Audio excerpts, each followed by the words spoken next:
Chers amis internautes, bonjour. Merci de nous retrouver sur le Journal du Nautique pour l'édition de dimanche. Ce magazine vous est présenté en collaboration avec les magazines Voile News et le magazine Bateau. Notre invité aujourd'hui en fil rouge, Bernard Stam. Bonjour Bernard. Bonjour. Alors Bernard, je crois que vous arrivez tout juste de la route du Rhum.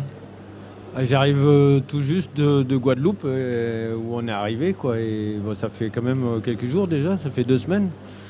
Et voilà, rentrer en France en pleine tourmente de neige, et c'était un peu le choc thermique, quoi. Ouais, mais enfin pour un Suisse, bon, la neige vous devez connaître quand même. Ouais, mais on s'habitue au chaud, quoi. Donc il y a eu un bon décalage de température, quoi. Mais bon, ça, c'est pas mal aussi, hein. Alors Bernard, sur ce JT, nous allons développer différents sujets. On va commencer par parler du gilet de sauvetage de chez Sécumar. Ensuite, nous allons parler du Cigale 16 du chantier Alubat. Ensuite, nous allons parler d'un nouveau Jeannot, le Sun Odyssey 439. Ensuite, nous aurons Corsair, je crois que c'est un bateau que vous connaissez, vous m'en avez parlé tout à l'heure. Et pour finir, eh bien, le SL 5.2 du chantier Sirena. Et puis après, les dernières minutes vous seront entièrement consacrées. Bon, pour démarrer, le gilet de sauvetage Sécumar, c'est un sujet préparé par Emmanuel Vondette du magazine Bateau. Oui Pierre, on a changé de hall, on est dans le hall 2.1. Je suis sur le stand Sécumar avec Alexis Maillet. Sécumar, c'est une société qui est spécialisée dans la sécurité. Ça fait 50 ans qu'elle existe. Quels sont les produits que vous commercialisez, Alexis? Donc nous, majoritairement, on fait des gilets automatiques. Donc on équipe l'industrie, on équipe la marine marchande. On travaille en France avec la SNSM, qui est un gage de qualité pour nous et d'exigence. Donc on a plusieurs types de gilets automatiques en fonction des programmes de navigation, etc. Alors quel est l'intérêt par rapport à un gilet classique avec de la mousse? Quel est l'intérêt d'un gilet automatique? Alors ce qu'il faut savoir, c'est que la réglementation française a changé. On est maintenant astreint à une flottabilité de 150 newtons. Et 150 newtons sur un gilet mousse, ça fait beaucoup de volume. Voilà. Ah oui, donc c'est bilan d'homme maintenant, c'est vraiment beaucoup de mousse, d'accord. D'où l'intérêt d'avoir des gilets autogonflants. Voilà, donc 150 newtons sur un gilet automatique, on arrive à un produit qui est très compact, donc qui ne gêne pas le mouvement et avec lequel on manœuvre parfaitement. D'accord, vous pouvez nous présenter quelques-uns de vos produits? Bien sûr. Donc on a ce gilet Ultra X, hein, c'est le même que celui que vous avez, celui que vous portez. Donc celui-ci, 150 newtons avec un harnais intégré, hein, donc qui vous permet de vous amarrer au bateau, une sous-cutale que vous voyez ici. Voilà, donc ça c'est un gilet avec le percuteur est intégré ici. Voilà, je vous montre. Donc il est très facile d'accès, hein, il est très facile à contrôler. Vous avez 2 voyants de contrôle. Un voyant ici qui vous garantit que la bouteille n'a jamais été percutée. Voilà. Et un petit voyant vert ici qui vous garantit l'intégrité de la pastille de cellulose. Hein, parce que tous nos percuteurs sont équipés avec un système de pastille de cellulose. Voilà. Alors ça marche comment? C'est avec la pression de l'eau que ça se déclenche? Comment ça se passe? Non, alors en fait la pastille de cellulose se dissout dans l'eau. Lorsque vous tombez à l'eau, il faut entre 3 et 4 secondes pour que la pastille se dissolve. D'accord, ok. Et l'autre modèle, quel est-il? C'est celui-ci, voilà. L'autre modèle, ici, c'est le Bolero. Donc c'est un gilet plus haut de gamme. Là, la flottabilité n'est plus de 150, mais de 275 newtons. Donc gonflé, c'est un gilet beaucoup plus volumineux. Il reste compact lorsqu'il est rangé dans sa housse. Il est un petit peu plus épais. D'accord. Et vous avez aussi des gilets pour les enfants? Et nous avons aussi des gilets pour les enfants. Donc en fonction de l'âge et du poids de l'enfant, il y a un choix à faire. Sur les gilets automatiques, on démarre pour les enfants à partir de 15 kg. D'accord. Bon, ce qu'il faut savoir pour les gilets enfants, c'est qu'il faut, pour qu'un enfant porte un gilet automatique, qu'il ait un petit peu atteint l'âge de raison, parce qu'il ne faut pas qu'il tire sur le déclenchement manuel en permanence, hein, parce que sinon les parents passent leur temps à changer des cartouches. Et puis surtout, ce n'est pas un gilet qui est fait pour se baigner, c'est-à-dire que les enfants qui sont sur une plage arrière de bateau, qui vont se baigner régulièrement, il ne faut pas leur faire porter un gilet automatique, parce que dès qu'ils sont dans l'eau, le gilet se gonfle. Oui, d'accord. Donc en fait, par inadvertance, c'est un peu ça, quoi. Ok, ça a l'air de bien marcher. Merci. À bientôt. Merci Emmanuel. Bah, écoutez, j'espère que vous allez pouvoir retirer ce gilet. On vous retrouve très rapidement sur un autre plateau. Bernard, pour vous, la sécurité, c'est quelque chose de très important sur votre bateau? C'est sûr que c'est important. Hein. Nous, on passe le plus clair de notre année à préparer les bateaux pour que ça se passe bien, quoi. Après, il y a forcément dans toute navigation des cas de figure qu'on n'a pas forcément bien évalués. Du coup, on se met en danger. Donc, si vraiment le bateau est mal préparé ou si on n'est pas équipé de manière correcte, ça finit par des drames. Donc, on essaie d'éviter ça. Du coup, nous, en course, on arrive à des situations extrêmes dans desquelles on se sort généralement assez bien, quoi, justement du fait qu'on est bien préparé, quoi. Là, sur cette dernière route du Rhum, vous avez eu un petit problème. En fait, je crois que vous avez cassé une mèche de safran. C'était la fausse mèche de barre, en fait, celle qui permet à l'ensemble du système de barre de fonctionner, quoi. Mais bon, ça c'est le stade avant que ça dégénère en problème grave, quoi. Mais ça peut être une cause d'abandon. Vous avez failli abandonner pour ça? Ah si, alors par contre ça peut être une cause d'abandon, quoi, parce qu'à un moment donné on peut plus guider le bateau, quoi. Donc à un moment donné il faut faire un peu une analyse de la gravité de l'avarie et après regarder où on est et puis voir si on peut rallier un endroit en sécurité, quoi. Donc là j'étais à 200 000 de la Corogne et à 600 000 des Açores, du coup on n'est pas tout près de la côte, quoi. Lionel Le Manchot a connu à peu près le même cas et après vous avez pu tous les deux réparer et vous avez mis du charbon vraiment pour essayer de rattraper la flotte. Bah oui, après on se retrouve dans des situations imprévues, parce que là j'étais loin derrière, parce que quand j'ai eu mon avarie, c'était soit rentrer à la Corogne, soit rejoindre les Açores, quoi. Sauf pour rejoindre les Açores, il fallait traverser l'anticyclone des Açores, donc passer dans des zones sans trop de vent, quoi. Donc ça a pris du temps et le temps de réparer, donc il y en avait plein qui avaient passé, quoi. Donc après on repart, on est un peu énervé, un peu motivé pour remonter, et puis ça fait que ça se termine pas trop mal, quoi. Alors Bernard, je vous propose de découvrir un nouveau sujet qui est toujours proposé par Emmanuel Vandet du magazine Bateau, qui est le nouveau Cigale 16 du chantier Alubat. Oui Pierre, je suis ici sur le pont d'un des bateaux les plus haut perchés du salon, parce qu'il a un tirant d'eau quand même assez conséquent. C'est le Cigale 16 du chantier Alubat. Ce bateau est en aluminium, il faut vraiment ouvrir la baille à mouillage pour s'en rendre compte, parce qu'en fait sur le pont il est laqué blanc, il est extrêmement propre et bien peint. On ne se rend pas du tout compte que c'est aluminium. Alors par rapport au Cigale 16, l'ancien, le 16 qui existe déjà depuis une bonne dizaine d'années, c'est le même cahier des charges, mais un bateau qui est complètement nouveau, qui a été complètement révisité. Et Philippe Opinel, donc le patron du chantier Alubat, va nous expliquer les évolutions de ce bateau. Bonjour Philippe. Donc expliquez-nous par rapport à ce même cahier des charges du Cigale 16, qu'est-ce qui est nouveau sur le pont du nouveau Cigale 16?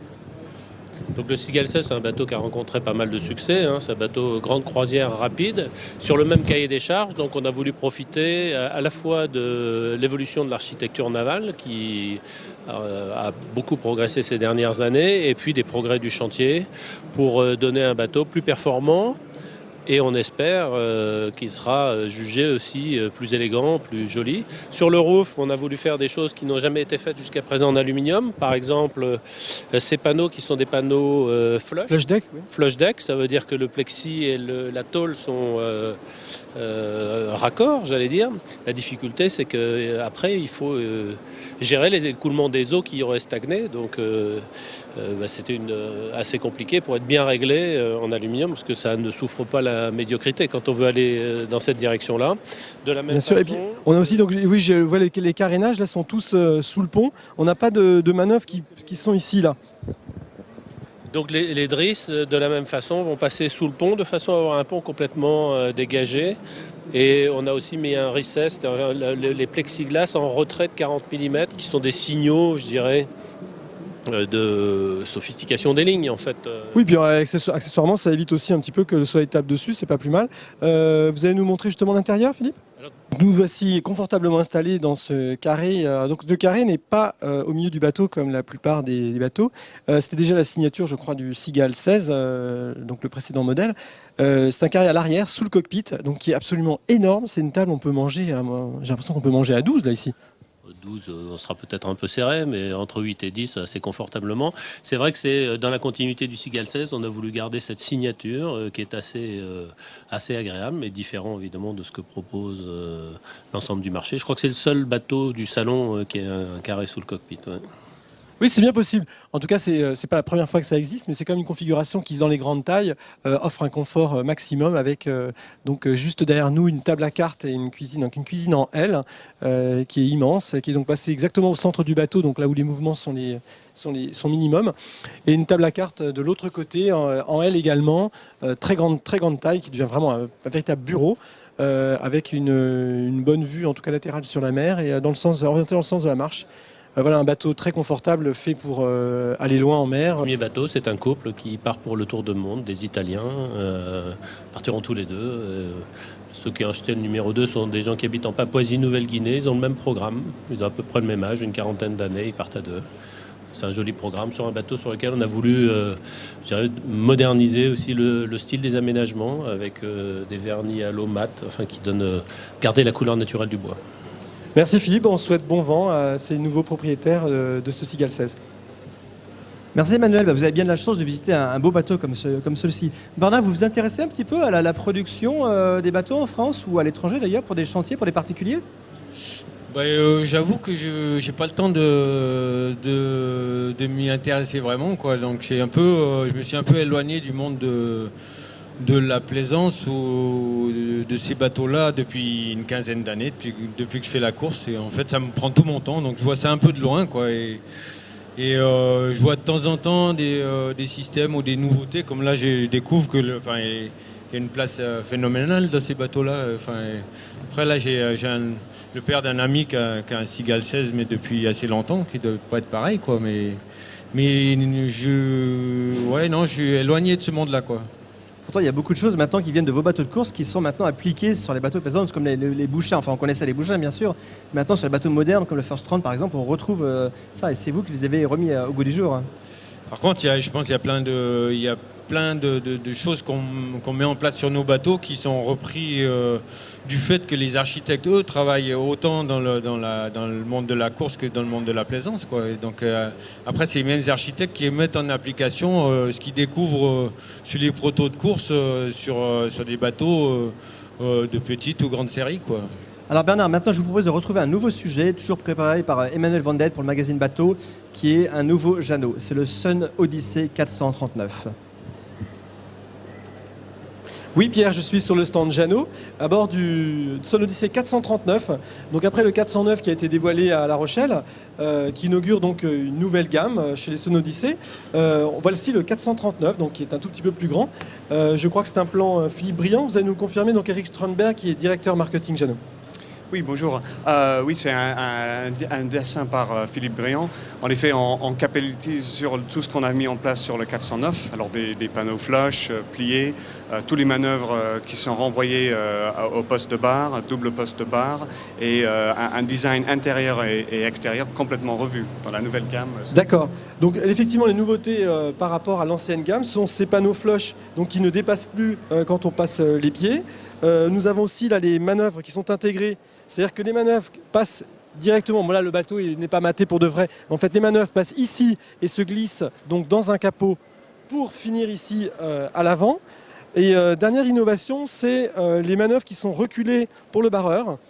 Donc le barreur ici peut manœuvrer grâce à des winches électriques, enfin électriques ou non, directement depuis son poste de barre.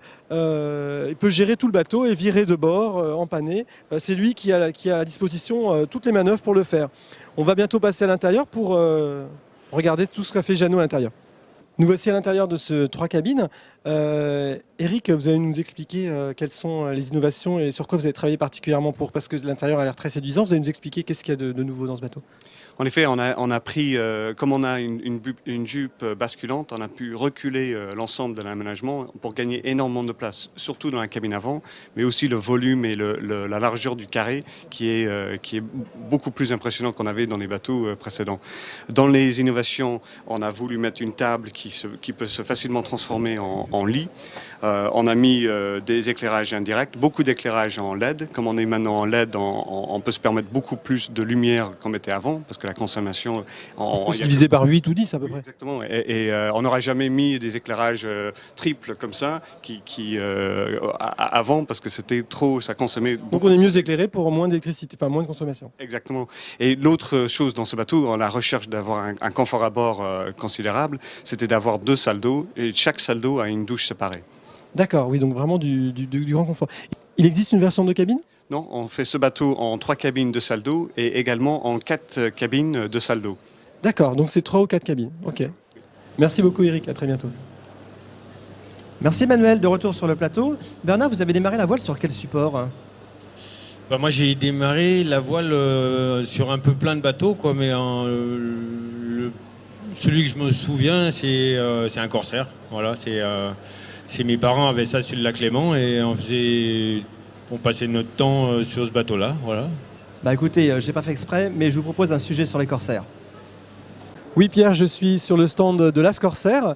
Ce stand est très particulier. L'association vous dit peut-être rien, mais le bateau qui est derrière moi, le Corsair, lui, c'est le seul bateau qui est là depuis 50 ans, depuis le début du salon nautique. Il a été là à toutes les éditions et c'est le seul bateau qui peut se vanter de cet incroyable privilège. Alors à mes côtés, Jacques Lévy, qui est le président de l'As Corsair, l'association des propriétaires de Corsair, qui je crois regroupe 300 membres. Vous allez nous parler du bateau, enfin en tout cas pourquoi le Corsair est-il toujours là? C'est incroyable qu'un bateau qui a été lancé en 54 soit toujours en production et toujours présent. Vous allez nous expliquer ça? Je pense que la meilleure explication, c'est que c'est un bateau excellent. C'est un remarquable bateau parce que peu de bateaux peuvent se targuer d'avoir une durée de vie aussi longue.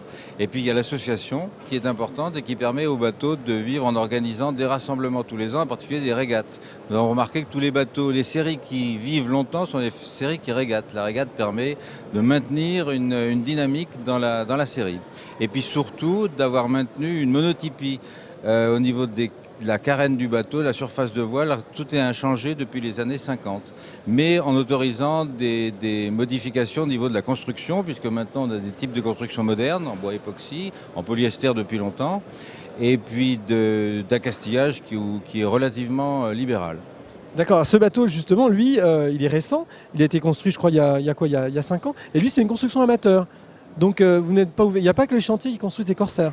Voilà, il y a aussi une construction amateur, puisque nous vendons des plans de construction amateur pour une somme très modérée. Des plans de construction amateur, et tous les ans, il se construit des bateaux en construction amateur avec une finition remarquable, comme celui qui est exposé cette année au salon, et dans un état remarquable. D'accord, donc lui il est en contreplaqué époxy, il est protégé par l'époxy. Il est en contreplaqué époxy. Je ne sais pas s'il a été, honnêtement, je sais pas s'il a été construit en bois époxy, mais je pense qu'il était protégé par de l'époxy. Mais actuellement, les constructeurs amateurs peuvent utiliser le bois époxy pour la construction. D'accord. Et vous êtes bien sûr propriétaire d'un Corsair. Ça fait combien de temps que vous êtes propriétaire d'un Corsair? J'en suis à mon 2e Corsair. Et le premier Corsair, je l'ai acheté en 89, je crois bien. Et là, j'ai fait construire un bateau neuf en 2002 qui est en bois époxy. D'accord. Donc j'ai l'impression qu'à l'As Corsair, on a encore plus de Corsaires qu'on conserve ses épouses. Donc c'est vraiment. Je crois que l'association a de beaux jours devant elle.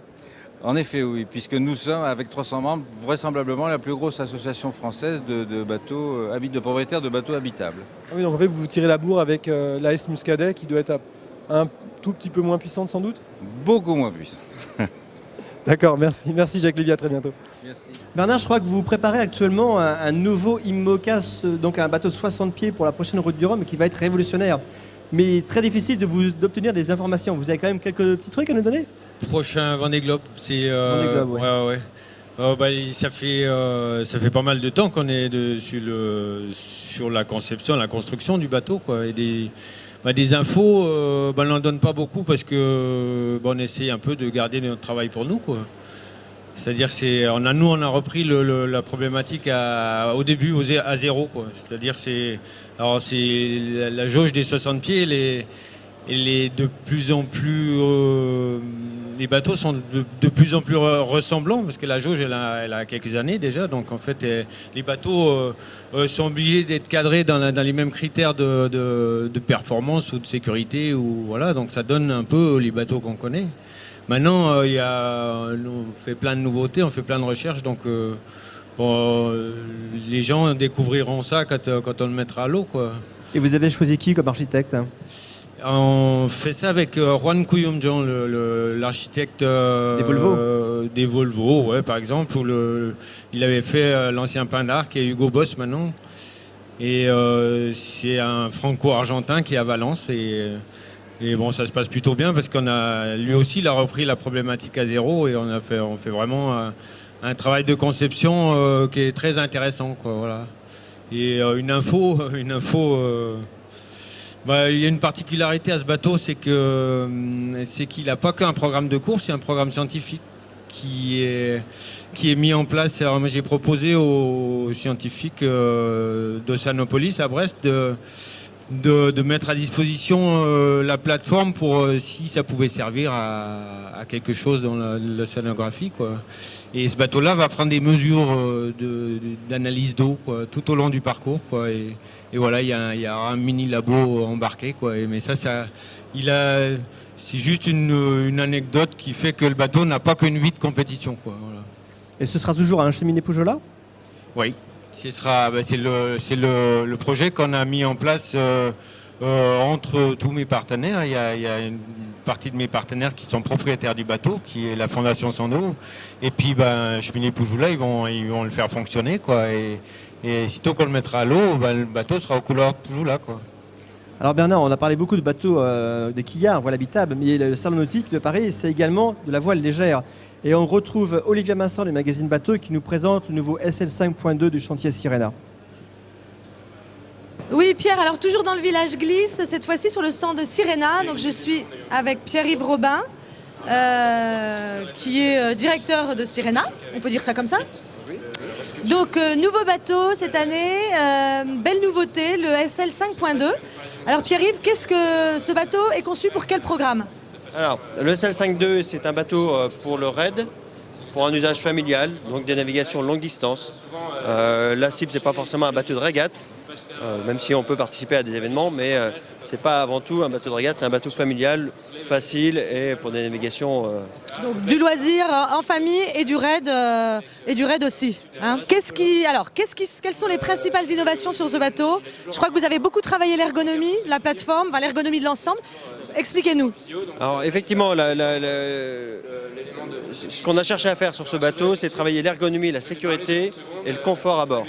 Alors ça passe par des petites nouveautés qui sont discrètes mais qui sont très importantes à la navigation. On a un pont qui est profilé sur la traverse avant, donc la vague en fait passe sur la traverse avant et ne vient pas s'éclater pour écabousser l'équipage. On a un petit rodant sur la coque qui est structurel mais qui permet également à la vague de déflecter et de pas... Et donc on ne se prend pas toute la vague. La cadène de haubans qui est rentrée au milieu de la coque, alors c'est une contrainte technique pour nous à la construction, mais quand on se fait éjecter du trapèze, eh bien on ne se prend pas le hauban et on part devant et donc on se fait pas mal avec le hauban. Coche à drisse qui est flush sur le trampoline, donc il n'y a pas d'aspérité. Les petites sangles pour pouvoir accrocher les bagages sur le bateau. Je crois qu'il y a aussi le rail des écoutes de phoque qui est réglable. Le rail de phoque qui est réglable en 3 positions par simple petite tirette, donc en navigation sans problème. Et il y a le fameux bout de ressalage qui est bien placé. Effectivement, tu as bien retenu, qui est caché sous le trampoline. Parce que quand on dessale, c'est à ce moment-là qu'on a besoin du bout pour ressaler le bateau. Et quand on dessale, on est sous le trampoline, on n'est pas au-dessus. Donc c'est plus facile de l'attraper dessous. Alors il y a un truc aussi qui me plaît bien, moi, sur ce bateau, on va venir à l'arrière du bateau, c'est les safrans. Et alors typiquement pour un usage de loisir et même voire d'école de voile ou de location, c'est vrai que les safrans, c'est quelque chose qu'on n'a pas envie d'abîmer, on fait toujours attention pour les arrivées de plage, etc. Et là, il y a 3 positions. Montrez-nous ça, Pierre-Yves. Sur les safrans, on a 3 positions. La position descendue, on va le descendre complètement, mais en navigation. Donc la petite butée vient se coincer sur le castin et se déverrouille s'il y a un choc, si on arrive sur la plage, s'il y a quelque chose, ça se déverrouille tout seul. On a une position intermédiaire, donc là c'est la position mise à l'eau sur la cale. Le safran est à l'horizontale, on peut charger le bateau sur la remorque de mise à l'eau avec le dégagement, pas de problème. Et puis après sur le parking, on range la lame de safran à la verticale et donc on ne prend pas de place sur le parking. Merci beaucoup Pierre-Yves et bon salon. Merci Olivia. Bernard, je crois que le multicoque, là, bon, on l'a vu dans le multicoque de sport, mais le multicoque habitable de course, vous connaissez également? Bah oui, un peu quoi. Je n'ai pas fait beaucoup. Hein. Mais j'étais partie de l'équipage d'Orange quand on a gagné le record du Jules Verne quoi. C'est ça que vous appelez un peu? Ouais ouais, mais c'est pas. C'était plutôt une pige quoi. J'ai eu de la chance de pouvoir faire ça. J'ai eu des problèmes avec le 60 pieds et je m'étais retourné donc j'ai pas pu faire le globe en 2004. Et voilà, du coup, j'ai été disponible et ils m'ont proposé de venir comme barreur, quoi. Et voilà, c'était plutôt bien, quoi. Et Groupama aussi, mais pas sur le Tour du Monde, sur le record de l'Atlantique. Voilà. Effectivement, c'est un tout petit peu d'expérience. C'est vraiment. Ouais. Alors Bernard, cette année, on vous a retrouvé en Figaro solo. Là, sur le Rhum, en classe 40. Donc c'est quoi? Ce sont des palliatifs? C'est un bon support d'entraînement pour l'IMOCA? Déjà c'est un bon support d'entraînement, c'est sûr quoi. Maintenant suite au dernier globe là il a fallu rebâtir un projet, savoir ce qui pouvait être mis en place et tout ça. Et donc je suis rapidement tourné vers une conception, une construction de bateaux neufs quoi. Donc allait prendre du temps. Et du coup, il faut pas, tout ce temps-là, il faut pas le passer dans un chantier, quoi. Il faut passer du temps dans le chantier ou dans le bureau, quoi. Mais il faut aller sur l'eau, quoi. Voilà. Donc après, c'était un peu l'occasion d'aller découvrir déjà le Figaro solo, quoi. C'est une série que je connaissais pas. C'est l'exercice, je le connais pas bien, quoi, parce que c'est du monotype. C'est de la régate au contact. Moi, je suis plutôt prototype au large, quoi. Donc, c'est plutôt sur les engins de vitesse. Donc, c'était assez nouveau, quoi. Donc, c'était plutôt formateur, quand je retournais à l'école, quoi. Voilà. Et puis, le 40 pieds, c'était autant pour continuer à faire un peu l'exercice que je fais d'habitude, quoi. Autant pour régater contre des personnes que je connaissais pas, quoi. Donc c'était voilà, et puis ça permettait aussi aux sponsors de continuer à avoir de la visibilité. Donc c'était pour Poujoula, c'était une bonne solution, quoi. Et alors votre 60 pieds IMOCA sera mis à l'eau quand? 60 pieds, il sera mis à l'eau en mars, en courant mars. Et vos prochaines courses alors? La prochaine course, c'est le Tour de l'Europe, quoi, l'Europe Ares. Et ensuite, c'est normalement le Fastnet et après la Transat Jacques Vabre. Et tout ça pour un programme pour préparer le Vendée Globe, quoi. Bernard, merci pour toutes ces informations et puis on vous souhaite vraiment beaucoup de réussite sur toutes ces courses. Merci Bernard. Merci.